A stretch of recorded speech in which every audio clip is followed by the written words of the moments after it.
छोड़ी सैया के मजा मिलता।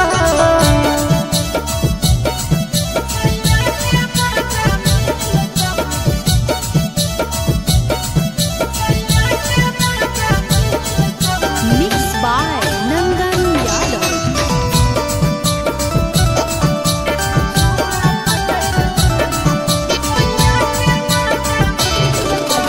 रानी गे अभी हो जवानी चढ़ल सजन बनैले मन रहत भरल। रानी गे अभी हो जवानी चढ़ल सजन बनैले मन रहत भरल।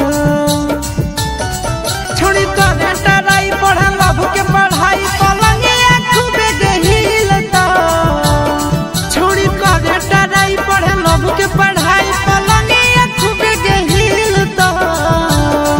एगो छौड़ा पटैल छोड़ी सैया के मजा मिलता। एगो छौड़ा पटैल छोड़ी सैया के मजा मिलता।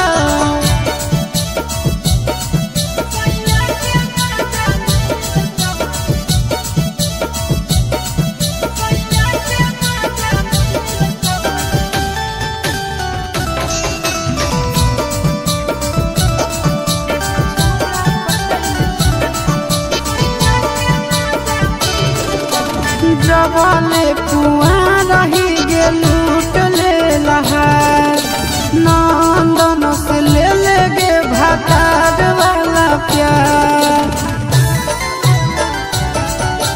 जबले ही कुआ रही लूट ले लहार नंदन से ले गे भातार वाला प्यार।